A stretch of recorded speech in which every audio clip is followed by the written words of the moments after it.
this drink. Oh my lord, what the heck?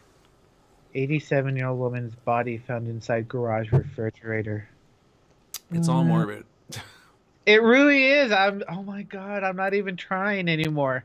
I know. I'm trying to look for normal, regular stuff. It's not coming up.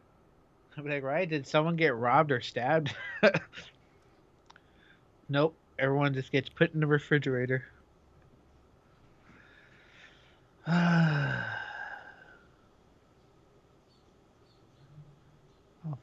I'll find something. All right, starting the weather. Good morning, I'm forecaster Jimmy O'Neill from the KMET Weather Center. For the Beaumont and the Banning area, for those daytime hours, expect mostly sunny skies, those highs in the upper 90s. For the daytime hours in the IE area, there'll be sunny skies throughout the afternoon, that high 100. And for the daytime, for the Coachella Valley, sunny skies, they're in abundance, expect a high of 105. I'm forecaster Jimmy O'Neill for Smart Talk 1490 KMET.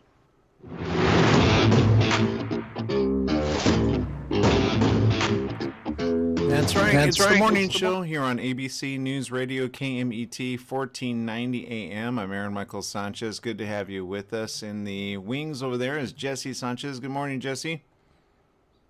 Good morning. Well, it's official. We talked about it yesterday, and Jesse was a little wondering what was going to happen as of the next 24 hours. We both talked about it. We said we would give the update. Unfortunately, the update is not one of good news.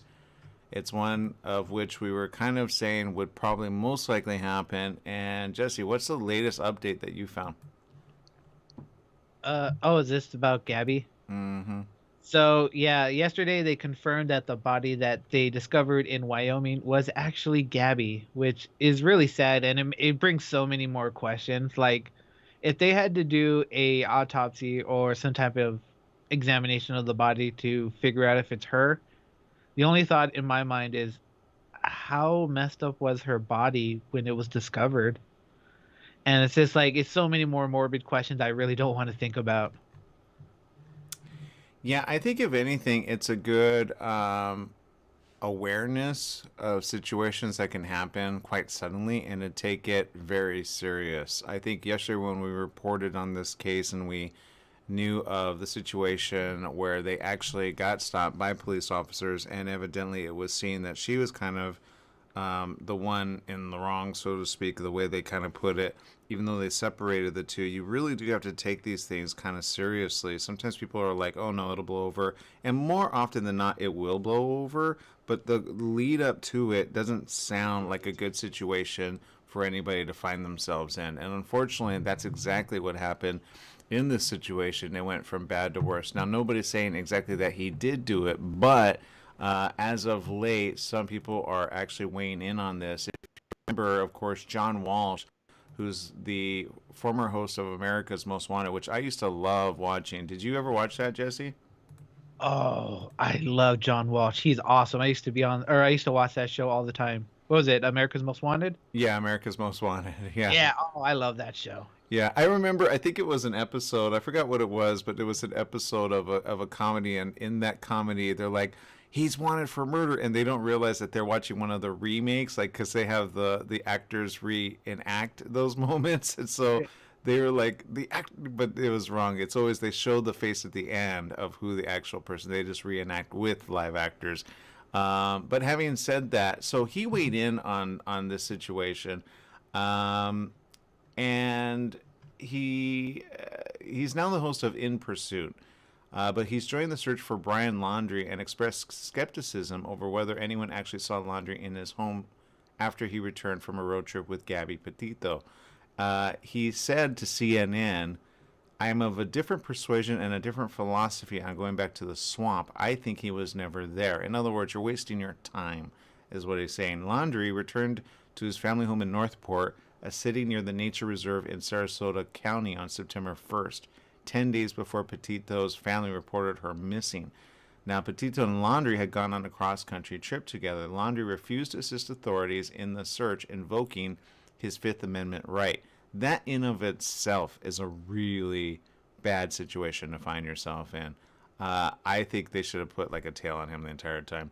His attorney, Stephen Bertolino, told reporters Laundrie remained at the family home, but on Friday he told the police and the public that Laundrie's family last heard of him from a few days prior.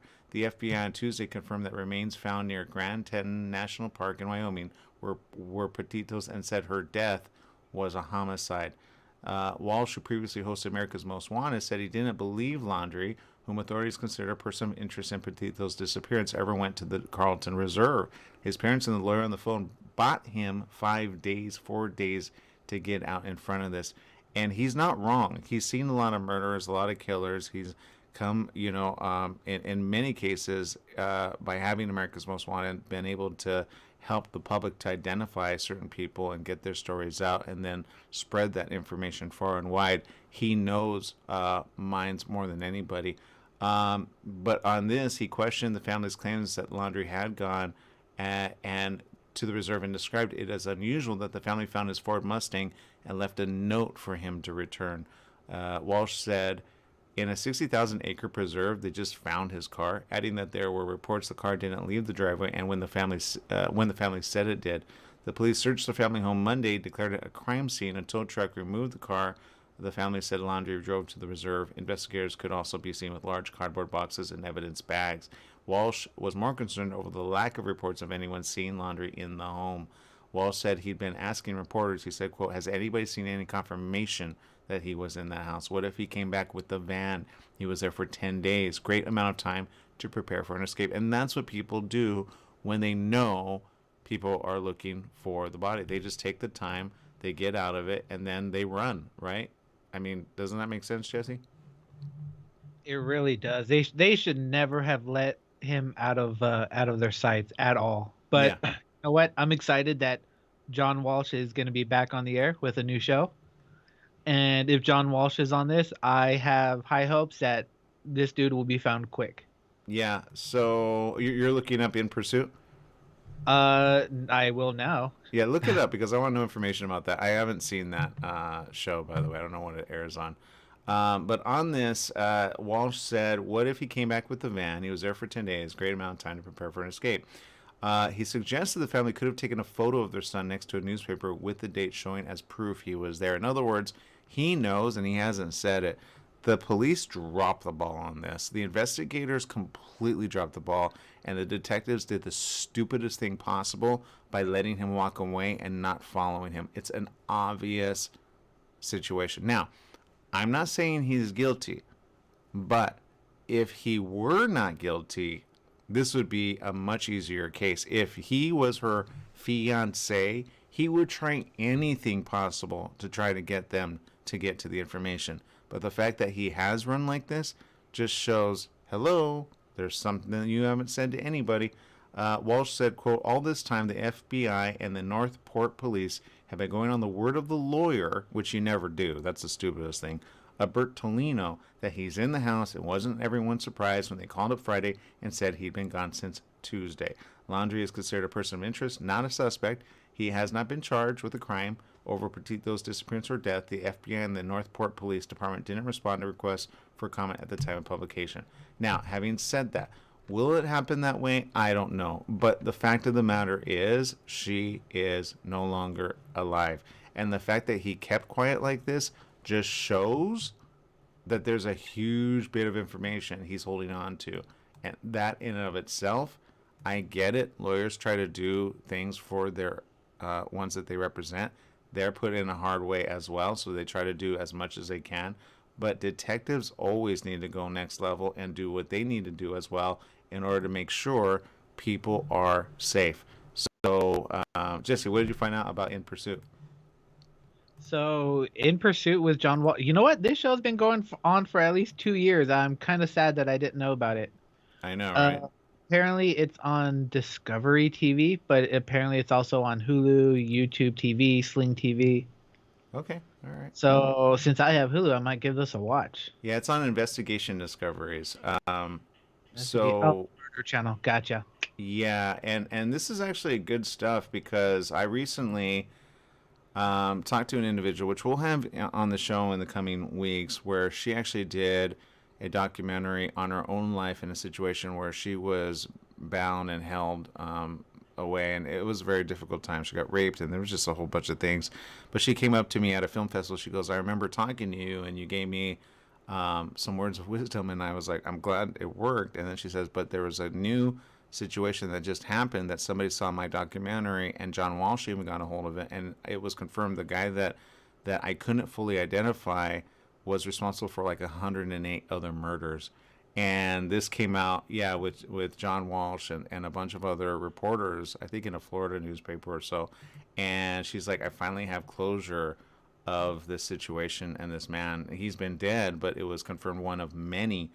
And this is what I say, situations like that, a person got away for that many times and created that many murders, 108 murders, Jesse. That is like a terrible situation for anybody to find themselves in. But you and I were talking kind of off the air about cold case murders, right? Oh yeah, yeah, okay. And what are you hoping happens? Uh, what do you mean to this Brian dude? No, just the cold case files. Oh, okay. My thing is this: like, I wish that this energy that we have that for searching for Gabby and the energy that we're searching for Brian, I really, really wish that this energy would go towards everyone that's gone missing, because people go missing every day, Yeah. and I really wish we wouldn't focus on just one person because there are so many. So it would be, I don't know. I really wish that we would have this energy for everybody, because so many people go missing every day, every year, and a lot of them never get found. Well, and I think the task forces, I'm right there with you. I think if I had kind of started early in life, what would I have done in form of like being an officer of the law or a detective or an investigator? Because my mind, like yours, is one of which, like, I could see you being like in a CSI episode going, "Okay guys, this is what my theory is, this happened, this happened, this happened," then you being like a good 80% right, and then like everybody working together as a team, and then all of a sudden, like, yes, I could see you being like, "We caught the murderer, that dumb man," right? I could totally see you being that guy. I'd be like, everybody makes a mistake. Yeah, I really would. Everybody makes a mistake, so you never know. Like, I remember I used to work at the video store, and I would go to them. I'd be like, "Yeah, you guys got to like bump up your security," and then I showed them all the methods that if I were to go stealing, this is what I would do. Mm. And so they're like, "What the heck?" And some of the things they never even thought about it. So I'm just like, I'm just trying to come up with some other options. You know what I'm saying? Just trying to keep everything safe. Well, you play a good version, which I've always admired, which is like the opposite side of the coin. Yeah, people say they're honest, but what if they don't? And you're the one that always goes, "Okay, this is how they could have done it." You are what, like, some actually you would be good like in God, you'd be good in so many types of levels of government, like the kind that usually are the researchers, the ones that like to go and hack into people's accounts, the kind, right? You would totally be that person, and you'd be the person to be able to catch them and be like, "Aha, I got it." I'm telling you, we need to do a show with you and I, and we need to do this quick. I'd be like, you never know, because like if I have those ideas, what I'm assuming other people have had the similar ideas. So you never know with the weirdest, criminals do weird things. So you never know. Yeah, you know what we should do? We should just do the show, and then we should base it on actual cold case files and that haven't been solved, and then we on our show just figure out the answer. And we say, "Well, it's based on things." And then somebody goes, "Wait a minute, you guys know." And then we totally are like that team, you know what I mean? I've been watching too many crime shows with my mom lately. Oh, you know what? My worst fear is, spouting out random conspiracy theories, one of them actually being correct and someone trying to kill me for it. Well, see, and I think being on the air keeps you safe from that, especially in the States. But having said that, the majority of, and nobody knows what he and I talk about off the air, because some of the stuff I say, don't say it, because we could be we could be technically in situations where, but I think Jesse has the ability to kind of see beyond what is, and then kind of use his intuition and then just his thoughts, and then kind of put the pieces together. You would be like a crime scene solver. I don't think you'd want to be the person that wants to see all the dead bodies because it'd be too depressing for you. You have too much of a big heart. But I could see you kind of being presented like, here's the facts, here's the details, run away with it. And then like within like 30 minutes, you'd be like, okay, what if this happened, this happened, this happened? You'd have like three different solutions to any said thing. And I think you have that ability, and a lot of people have that ability when they're not too close to the situation. Back to this family. This family is having to deal with this, knowing now their daughter's not coming back. And I think what hits home with a lot of us on this situation is the fact that you see her all the way up until she goes missing. Even if you haven't caught the video, you see her smiling, you see her having fun with life, you see her on social media, you see her, as many of you don't know, she was a YouTuber or a video logger. And so she was on this planned trip with her fiance, and the majority of times they look happy. So the question is, what happened when all of a sudden she's not able to report and or share anything? That in of itself raised a red flag with the family, and that's what they've said on the air. So I will say this, that is a difficult thing when you see people day in and day out of a situation like this. She had, I don't know how many subscribers she had, but she obviously had family, she had friends following her journey, and then probably thinking, okay, she's having fun, and then all of a sudden they get this news. This type of story should have been already a slam dunk case the moment they questioned him. With all of the information that they had, it should have been easy. A, they could have either found out and been on the search for her in a different way, but B, I'm glad that they found the body anyway. I'm not glad that it took, a day or two to have to do the autopsy. But as I said, at least it's confirmed that it is her. How she died, I'm sure, is still the situation that they're still trying to clarify. And they're trying to get all that and more. So that's the thing of crime scene investigators that actually have to do the very difficult job and having to piece together puzzles of real human souls that have gone and are no longer with us. So those that are still living, you need to get found out. And I think, Jesse, that's kind of what you're going for. Let's put that energy and continue that energy, kind of like John Walsh has been doing his entire life. Because as we all know, or if you don't know, his own son went missing in a very bad way, which is why he ended up just committing himself to catching murderers. Yeah, I didn't know that at first because it wasn't until years later I looked into John Walsh and I discovered like why was he doing this, and when I found out I was like, wow, I don't know, did he ever catch this son's person? I don't know, but either way, yeah, he's a good man. I hopefully he does and catches a lot more criminals in his life. Yeah, I want to say the answer is yes. In 1981, I'm looking this up because I want to say the answer is yes. And anybody that questions his show really has to know the story. We'll come back with that in just a bit, right after these messages. Stay tuned.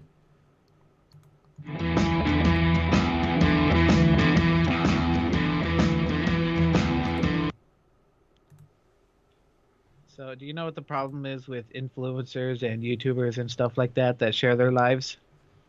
What? The vast majority of stuff that they post is always good. You never see the bad stuff that happens in between the takes. Yeah, that's true. Just like when you see all the pictures in somebody's life, you only see the happy parts. That's true. You don't see the tough parts in between. That's true. That's true. No, and people don't always understand that. Yeah. Yeah.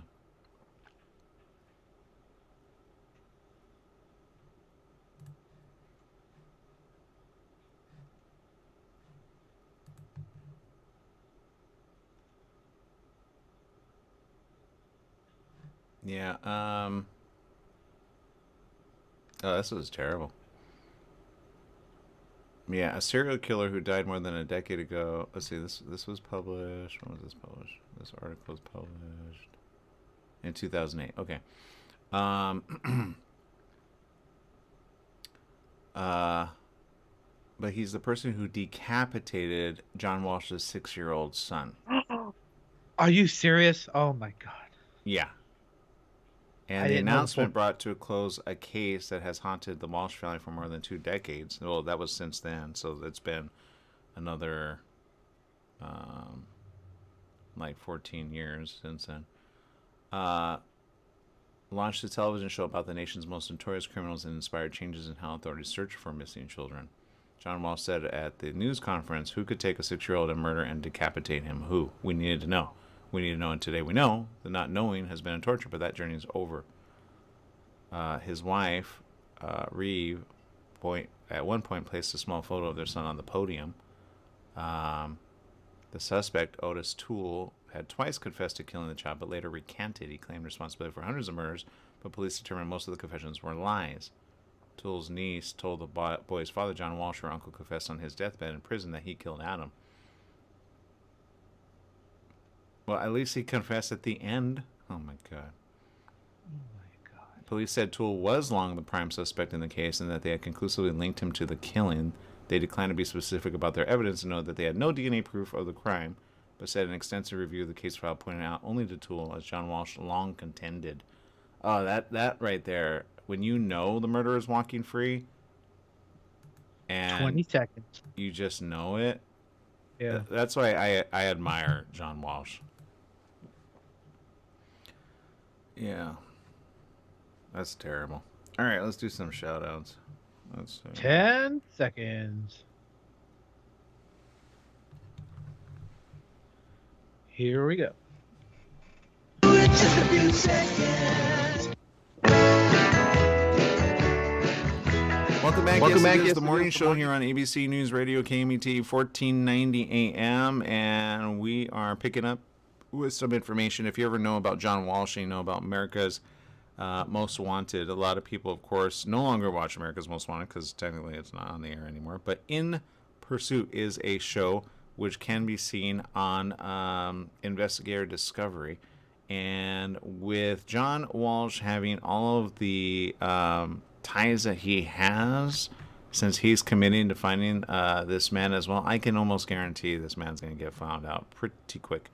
And the reason, I mean, he teams up with the best people. I'm going to give you kind of a situation here that happened, which didn't get a lot of information, but August 25th, 2021, a man wanted by the Massachusetts State Police was featured on an episode of Investigation Discoveries In Pursuit with John Walsh on a Wednesday night at 10 p.m. Police say Judy DeMays, a 50-year-old from Northampton, is wanted for 3 counts of child pornography and for posing for exhibiting a child in the nude. He's been wanted since September 10th, 2019, when police received a warrant for his arrest after months of investigation. Now, DeMays, which was featured on the episode's 15 Seconds of Shame segment, it's a part of the show which shares the picture of a wanted fugitive in hopes of reaching a national audience. DeMays is with double charges relating to possessing and producing child pornography. If you've seen Judy DeMays, please call or text our hotline. That's what they flash up on the show. Well, Massachusetts State Police spokesperson Dave Procopio wrote an email, "We're grateful for investigation discovering John Walsh are assisting our search for this dangerous fugitive. Members of our violent fugitive apprehension section will be in communication with the show's call center throughout the night to receive information from any tips that are called in." DeMays is described as a 6'2" white male weighing approximately 180 pounds with brown hair, brown eyes. Police reported he enjoys mountain biking and rally cars. He's also reportedly highly computer proficient. That's called hacker. Police said he has ties to both Needham and Northampton, Massachusetts. He reportedly has ties to New York City, Syracuse, and Gilboa, New York. Police ask anyone who's been or seen DeMays or has any information to call 1-800-527-8873. Tips can also be left on the website.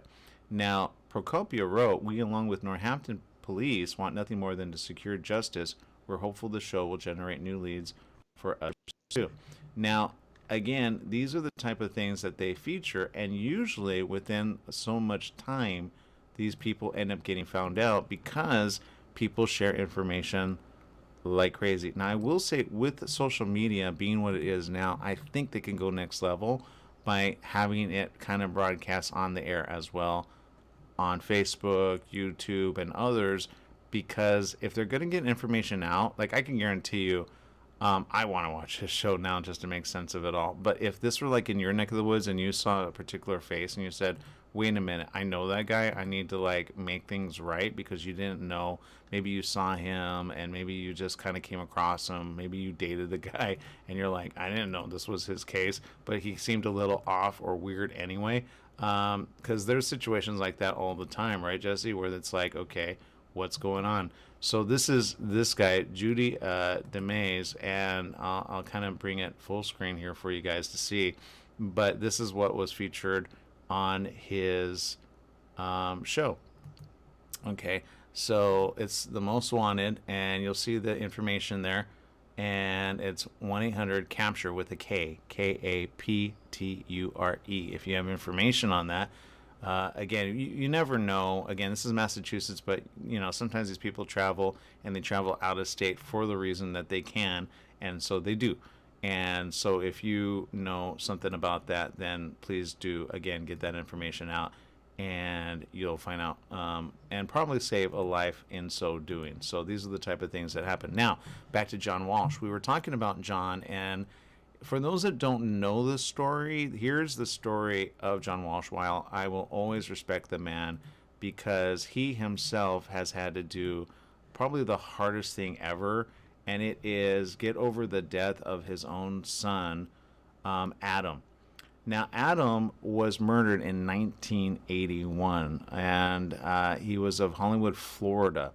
And, of course, John Walsh gained fame as the host of television's America's Most Wanted, but what people don't know is he started the show in pursuit of that situation as well, to try to get to figure out who was the murderer of his son.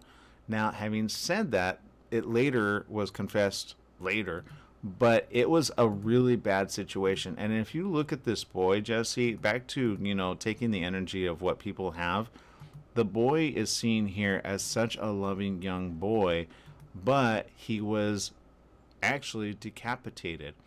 And that alone is a difficult thing for any father to know about their own young son. That you want to just go and kill the one that killed your own son in this way. Now later there was a confession about the man who he already figured did it, but the police just didn't do what they needed to do in this case. And sometimes that's what happens with police. They just don't do it right. And obviously it came to a head in that it came to he finally understood. But this is the type of situation John has had to deal with ever since. That type of death never ever goes away fully. But it was a serial killer who died in the mid 90s who decapitated his own son in 1981. And they finally had confirmation of this. This was back in a while back. But Adam disappeared on July 27, 1981. His mother left him playing in the toy department at a Sears store at a Hollywood mall, but didn't find him when she returned. Over the loudspeaker, the police sounded, "Adam Walsh, please come to customer service." 2 hours after the disappearance, police were called. His mother and grandmother searched the mall in a growing panic, and John Walsh tried to work with uniformed officers to find his son. 2 weeks passed before the boy's fate was learned. Fishermen discovered his severed head in a canal 120 miles away near Vero Beach. His body never was found. Yeah. Authorities made a series of crucial errors, losing the blood-stained carpeting in Toole's car, preventing DNA testing, and the car itself. It was a week after the boy's disappearance before the FBI got involved. John Walsh said in 1997, upon the release of his book, Tears of Rage, which harshly criticized the Hollywood Police Department, again, Florida Hollywood Police Department, on the case, said so many mistakes were made, it was shocking, inexcusable, and heartbreaking. Now, for all that went wrong in the probe, the case contributed to massive advances in police searches for missing youngsters and a shift in the view parents and children hold of the world. Adam's death and his father's subsequent activism on his behalf helped put faces on milk cartons, shopping bags, mailbox flyers, started fingerprinting programs, and increased security at schools and stores. It spurred the creation of missing persons units at every large police department. It prompted national legislation to create a national center database and a toll-free line devoted to missing children, and led to the start of America's Most Wanted, which brought those cases into millions of homes. What it also did, according to Mount Holyoke College sociologist and criminologist Richard Moran, is make children and adults alike exponentially more afraid. Moran said he ended up really producing a generation of cautious and afraid kids who view all adults as strangers as a threat to them, and it made parents extremely paranoid about the safety of their children, which is the right thing to do. I have seen so many parents just kind of let their kids kind of run off, and I'm like, do you not understand how quick somebody could snatch them away?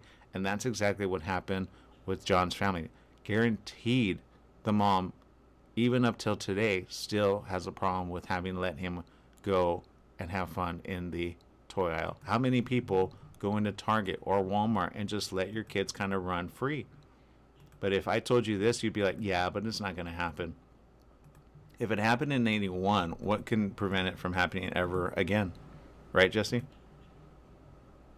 Oh yeah, like, God, this is such a horrifying story. I did not know about this, but I'm gonna have to give props to John Walsh because honestly, I would have gone next level on this dude. Yeah. Like, I don't know if you've ever seen the movie Law Abiding Citizen No. with Jamie. Oh, you should watch it. It's an interesting movie. It's about a man who lost his family and the justice system failed him. So it's an interesting movie with Gerard Butler and Jamie Foxx. Oh. But Okay. yeah, that's sad. No, his head is with me. Oh my God, you have to be a monster to do that to a child. Yeah, and again, John Walsh, I'm looking at couple like pictures of he and her, and this is a thing that they've had to pick up the pieces ever since then. And I'm glad that they did pick up the pieces, if that makes any sense, and were able to move forward. Situations like this sometimes don't last with couples because somebody ends up blaming themselves, or somebody else ends up kind of making people feel bad for the situation by their insensitive comments and not knowing the full story. And I will say again, John Walsh, by having created a show, which I honestly hope that, and they can revive it at any time. I think they should go next level with social media and implement that. And then I think these murderers can get caught even quicker than they already are. Because I think kids nowadays just don't understand what can go wrong as much as they could back in the, I think, 90s when it was really popular. But there's John and his wife, who is the mother of this young boy. And, they've been together ever since. And him fighting the hard fight for them is one to be applauded. Because as bad as that situation went, it's not easy to have to kind of think about and talk about again and again and again. But in all the good that they've done since then, and they've done a lot. For example, here's one who said this. Richard Moran, who is a criminologist, said he ended up really producing a generation of cautious and afraid kids who view all adults and strangers as a threat to them, and it made parents paranoid about the safety of their children. Jim Larson of Orlando has witnessed firsthand the effects of Walsh's work. His wife, Carla, was abducted in a grocery store parking lot one afternoon in '97 and was raped and strangled. He credits America's Most Wanted with catching her killer. Larson said to police maybe eventually they would have gotten there, but it seemed like right after the show aired, calls were coming in and leads were followed, and they got him. The man convicted in the killing, John Huggins, who's now on Florida's death row. In 2006, President George W. Bush signed the Adam Walsh Child Protection Act to establish a national sex offender registry and to make it harder for predators to reach children on the internet. So there you go. John Walsh, again, a great man, one who has done a lot for his son, and I can almost guarantee you right now, his son will always and forever love him. All right, people, we've got to take a quick break. We'll be back.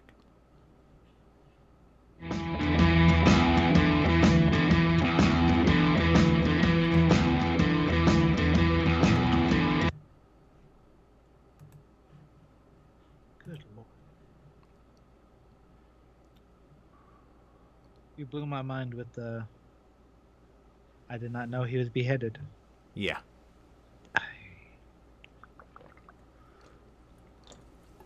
There are truly evil people out here on this earth, and they have to be, brought to full justice. They really do.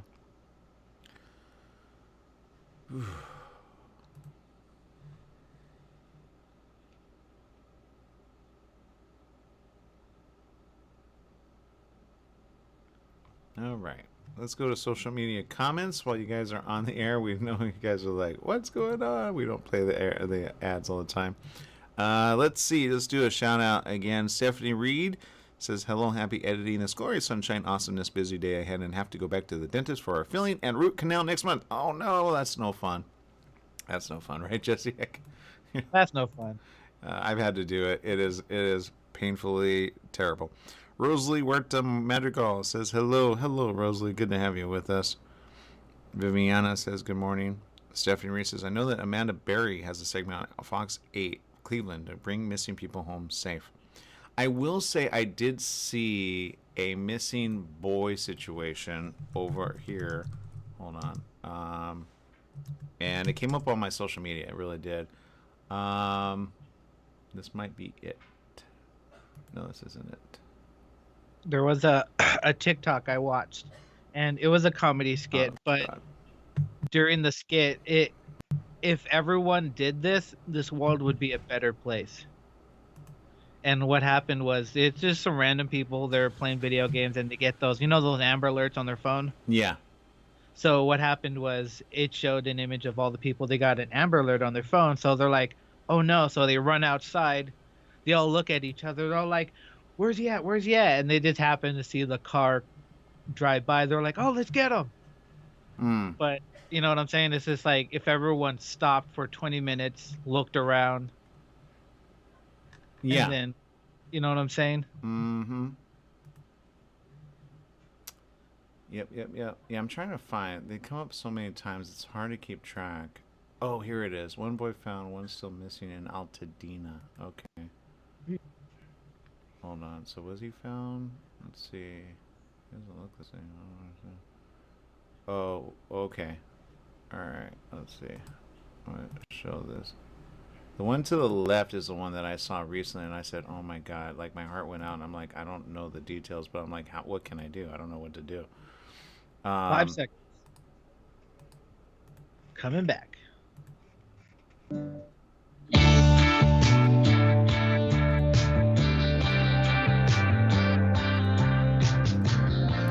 Welcome back. It's the morning show here on ABC News Radio, KMET 1490 AM, where we appreciate each and every one of you for spending time with us here on the show. Of course, we got questions.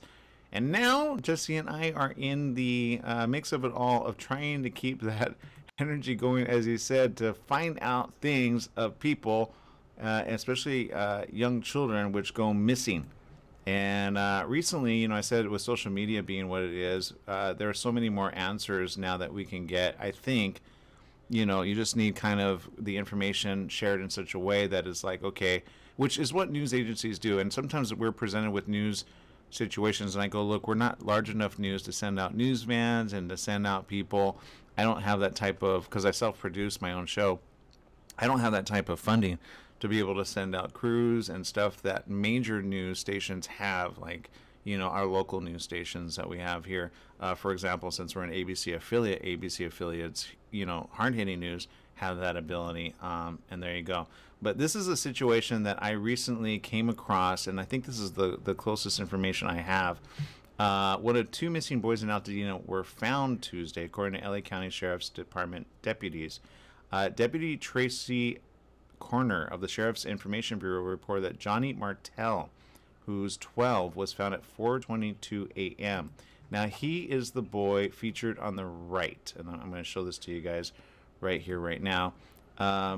So the boy to the right was found after reported missing. Okay, this came up on my social media, and I didn't know what to do with it, but here we go. I'm going to do as much as I can. Ivan Molina, who's 11, who's the boy to the left, remains missing and was last seen at about 11 a.m. Monday in the 2100 block of Lake Avenue near Charles W. Elliott Arts Magnet Academy, said Deputy Ava Jimenez of the Sheriff's Information Bureau. Ivan is Hispanic, 5 feet tall, and weighs 162 pounds, with brown hair and brown eyes. He was last seen wearing a black shirt, gray shorts, and a black backpack. Anyone who has seen Ivan, the one to the left, is asked to call the sheriff's missing persons unit at 323-890-5500. Anonymous tips can be called in to Crime Stoppers at 1-800-222-8477 or submit it online at lacrimestoppers.org. I don't know the full information on this just yet, but if we find any more information on this, and I hope it's not a situation like we're talking about where, because if you look at this young boy, automatically you're like, I mean, he's such a cute, fun kid. Like, what the heck happened, right? Yeah, whenever I see kids missing, I always go through my head. It's like, why did they take them? And once I start thinking about why, I'd rather not think about why. But I don't know. Yeah. Why would you take a kid? Yeah, and again, as far as the situation goes, I don't know about the other boy who was seen or found. I don't have any information on that. I'm looking for it right now as much as possible. But these are the type of things where they need at least a little bit more information out there that says, okay, then people could kind of backtrack it and go, wait a minute. But again, I saw this pop up on my news feed, the one to the left, again, Ivan, and you don't want a situation like that. I mean, he's just got so much life in him, right? And I'm not gonna lie, he reminds me of a little, 8-year-old who is turning 9 soon, and I would hate to see it come up on my newsfeed that this happened, with the little one, and so anybody who has a heart. Again, if you find or know information about this, again, they went missing in Altadena. Okay, this is the information. Thankfully, the other one was found. Thank goodness. I don't know in what situation he was found. There's no information on that just yet. But again, the other one is still missing, and that is not a good situation. So he's still seen as missing, according to the LA County Sheriffs.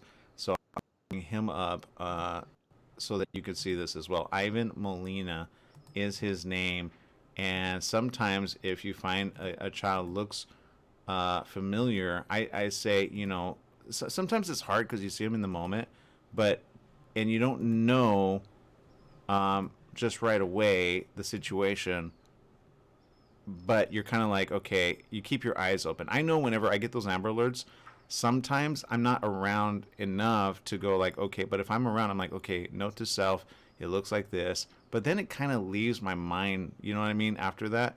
And I don't think much about it because it's like you got everything else to do. But if you have a good memory, which some people do, kind of be cautious. I think Lyft drivers definitely need this type of stuff because they see stuff all the time. Like they need like a little 411 thing. Like I think Lyft drivers see much more than they like to say with people that ask for rides and such. And just people out in the public just kind of need like a quick little flash up more than an Amber Alert. They need kind of like a physical face, right?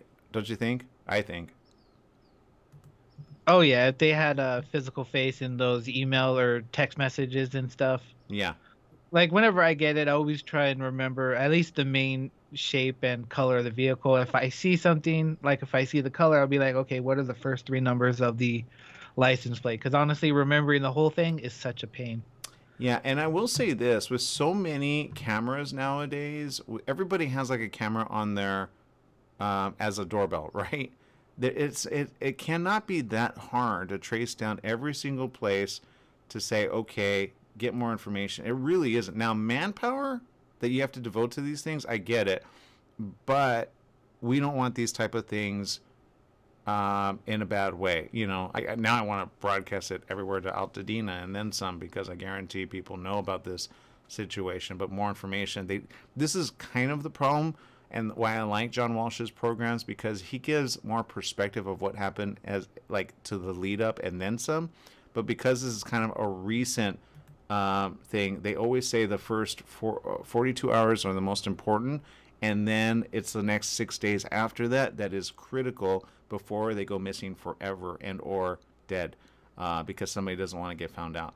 So these type of things have to be investigated and they have to be taken seriously. Sometimes adults and our parents report it and then they go, well, we have to wait because this and this and that. So I'm glad that the other boy was found. Again, I would like to know what the situation is. But there you go. My mom says here, save photo during missing if we have a bad memory and be alert. I say take a quick little snapshot of it, and you can do so right now on our video if you're watching via one of our social media apps. Again, Facebook, Twitter, Instagram, YouTube, and LinkedIn. If you just take a picture of that, Ivan Molina, who's an 11-year-old Altadena boy, hopefully he gets found and he gets safe. I will say these are the type of things that we need updates on, because when they do get found, sometimes I post it and somebody goes, oh, they got found. I'm like, good, but is there any information about it? I would want to know. If it was found like, okay, you know, he went home with a friend and he didn't tell his family, that's one thing. But if they go away, I want details leading up to that so that I can kind of figure out what's going on. Because what if he's with a man and then he doesn't know what to do? Some kids freeze and they don't know. Recently, I came across a situation, some of you may have heard it outside my room here, where technically I heard a kid shouting and she was like, no, something about abuse is what she said, and I called it out. Many of you heard it, some of you did not, and it was during our break. But the reality is, you know, I'm watching that family like a hawk, because I know there was a social worker there the couple weeks prior. So you can only do so much, true, but her mom knows me now, and I'm not shying away. I told my mom, you watch that family, just be careful at the same time, and you call authorities if there's a situation. But sometimes if you suspect these things are happening in your own neighborhood, be alert and don't be dismissive about it. We'll have a guest on in the next coming weeks that I know will be very valuable to this conversation as well, so that we can at least do our part to help inspire people, not just to do the right thing, but catch these things as they're happening. Unfortunately, we have to talk about the situation nationwide about this, you know, young lady who hopefully her murderer gets found out. And if it isn't this guy, then the right guy should be found out. You know what I'm saying? Because sometimes there are what look like guilty people that end up being innocent, but it's hard to figure out. Did you ever watch The Fugitive with Harrison Ford? Fugitive. Yes, it has been at least a decade since I've seen it, but yes, I've seen it. It's a perfect example of a situation which looks like he did it, but he didn't do it. And then he runs for his life, right? Trying to find the murderer, right? But isn't there a part where he's like, I didn't do it, and then Tommy Lee Jones is like, I don't care. Exactly. It was epic, man. And I think they made like a couple more after that, right? U.S. Marshals is what they called it. It was it was good, because there are those that are innocent and then they want to prove it, but they can't prove it. And if I were that guy, I would just say one of three things. One, then tell me who did it, who you suspect did it, and then, but in the movie, again, Fugitive, there are cases like that. He was like, no, it was a one-armed man because he wrestled with the guy and such, but then he was found as guilty even though he wasn't guilty, and then he got innocent in the end. That's what you hope for. So there's always that portion of the perspective that we don't know, which I will say, maybe this guy, but it's so hard to say that because everything points to the fact that he did it, and the fact that the investigators dropped the ball. And investigators do drop the ball, by the way. Don't think it's a slam dunk case with every single police department, because police departments sometimes claim that they're understaffed. Sometimes they say they don't have enough resources, and sometimes they say, you know, look, we're trying to do our job. What do you want from us? But I say this: go back to your training and amplify it with the ability to profile people. If you know how to profile people, that's like a good 3 weeks of training. You will be not only ahead of it, you'll be able to spot a murderer from afar, see their type of behavior traits, and be able to kind of go, okay, granted, you'll never trust anybody in your life ever again, because you'll be able to see why they lie, how they lie, and then some. But I've been able to call out liars like that, and then it get found out because I've been studying that.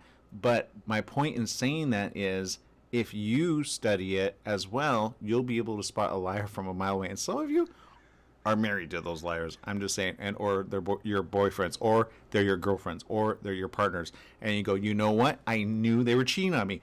But you women are typically more ahead than us men. Us men don't figure it out for quite some time, but the women always know. And then they go, I knew it. I knew it. I should have seen the signs. So don't be blind to the signs, especially when boys go missing. Okay, we're going to take a quick little break. We'll be right back with more right after these messages. Stay tuned.